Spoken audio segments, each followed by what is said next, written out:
These two single shots are enough for me to say, well done, Maganote, well done. Well done.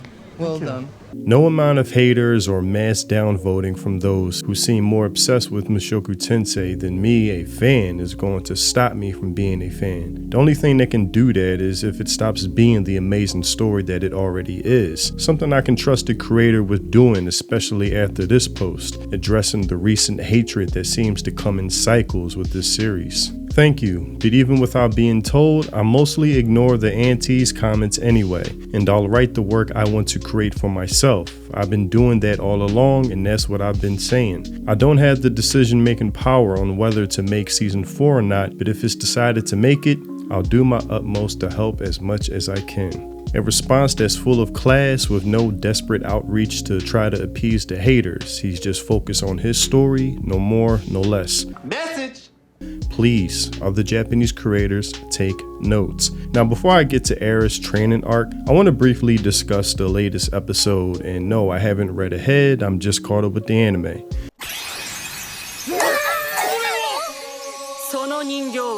Rudess truly has one of the best character development arcs I've seen in anime. He went from this agoraphobic kid basically being scared to step anywhere outside his comfort zone, which was very limited, having a panic attack if so, and timid around every person he encounters, to now being the nucleus that serves as the center of so many others where their lives revolve around him. He's now like a stable figure that keeps everything in proper balance. That's a hell of a shift from season 1 that took his time to get here. Looking at his home life, being surrounded by those who love him, having a true family just makes you feel happy for him. I've always said that Sylphie in season's 2 finale, you could see the growth in her character, becoming the matriarch of the family, being able to ease that situation of turmoil which could have easily spiraled out of control. The way she handled herself was truly like a lady full of feminine grace. With one smile, she was able to bring the room to a sense of total calmness,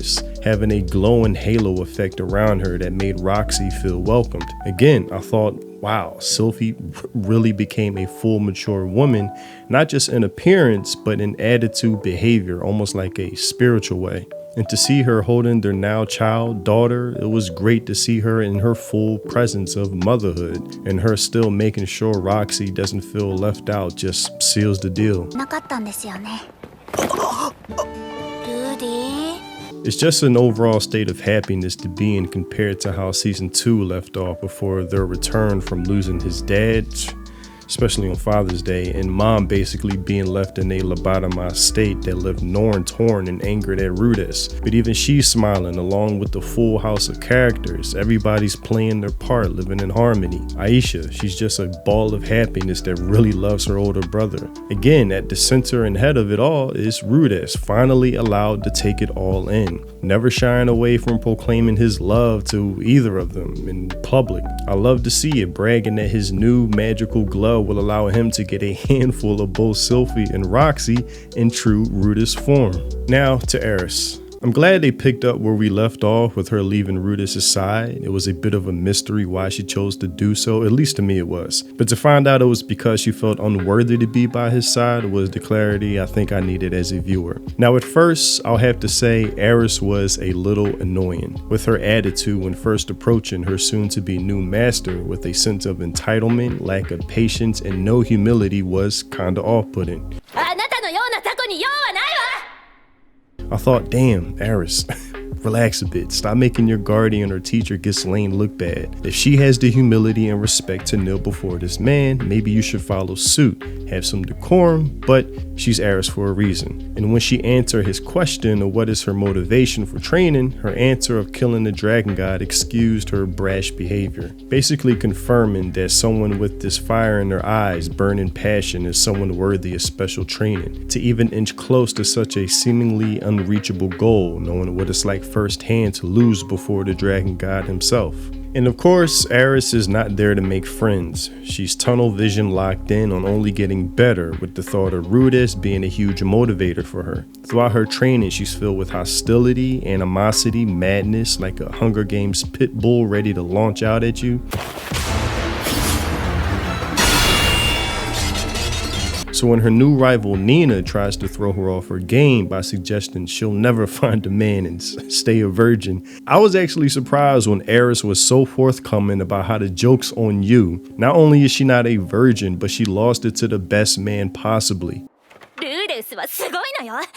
When bringing up Rudis' name, her face was lit up so bright, filled with excitement. It's an expression you'd assume she just isn't capable of. That always brooding, hateful, mad expression was completely erased and gone. It's almost like an alter ego came out. Because Eris is such a proud character, she's the last one you'd expect to volunteer such a gleeful smile. You really get a sense like, no, she really loves Rudis and proudly. And making it clear how much of a man he is. You don't see her giving out compliments so willy-nilly, frivolously, but when it comes to Rudis, there is an exception, making Nina think he's like a mythical god and must be a figment of her imagination, like maybe too much of this cold weather is ironically frying her brain. But when Nina tracks him down and saw what Rudis is truly capable of, skills and all, she realized, okay, I get it. I know why Eris feels so inferior and wants to be worthy of standing beside Rudis, actually inspiring her to train alongside Eris from now on. Now, one conversation between Ghislaine and Geryon, I think that's his name, Ghislaine's former teacher, I tried to think this out. Ghislaine is mad that Geryon won't further Eris's training, having her do the same routines for a year and nothing else. And Geryon tries to explain that he's trying to teach Eris how to train rather than just practice. Now, this is something I've been trying to make out, and maybe I still have some thinking to do on this concept, but what he's getting at is, I think Eris needs to learn how to be self-sufficient when improving her skills, that she can't just rely on someone giving her endless lessons and routines to repeat, that in order to reach a level to take down the dragon god, she'll have to learn how to process and assess herself on her own, of where she's lacking and where she's strong, so she can be able to improve upon her skills and abilities without the constant assist of another. Maybe that comes with a sense of clarity, honestly, but most of all, where she really lacks is humility, something I think comes to play when she loses easily to Cruel. Made aware that her high output of animosity and hostility makes her easily detectable to her blade, predicting her movements, something Cruel is trained well at, letting her notice. Now, it's cool to see Eris form some type of friendship or sisterhood with these two. She begins to become receptive towards advice given to her by her peers, even going on some type of pilgrimage or rite of passage, bringing them closer together. And again, when Eris feels compelled to bring up Rudis during their trip and journey, Nina notices her face is lit up like a Christmas tree. Even I did watching it the second time around. How she becomes damn near a different person. She's more pleasant, delightful, more of a soft expression that takes a hold of her. Rudis is like the Bad Boys 2, Usai, or like meditation for her to just put her in a state of calm and ease. Something Nina makes her realize before her next sparring match, that maybe Eris should try taking care of herself in a womanly manner, like her hygiene, eating right and sleeping while thinking of Rudis, the man she loves.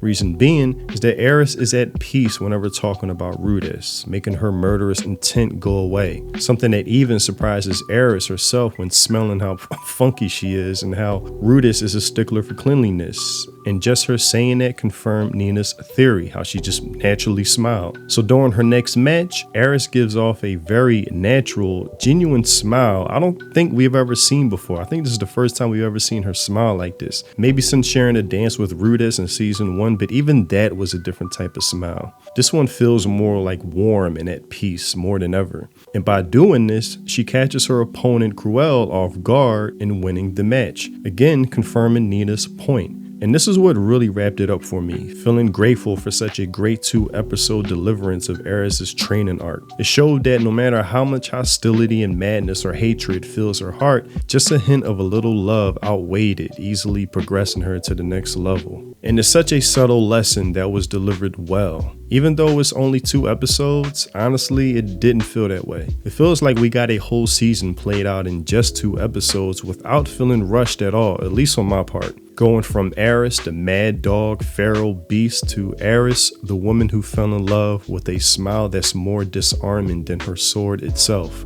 And man, I cannot wait for Eris and Rudy to have their reunion. There may be some type of tension, conflict at first, but I think Sylphie's graceful nature will help temper that, but we'll see. Maybe Eris will be just as understanding of Sylphie, thinking, well, you know, it's Rudis. Of course he's going to have more than one baddie next to him. But again, we'll see.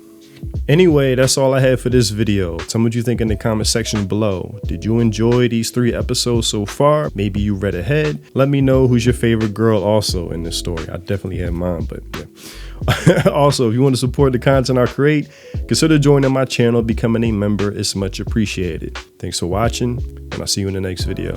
Free think. Peace.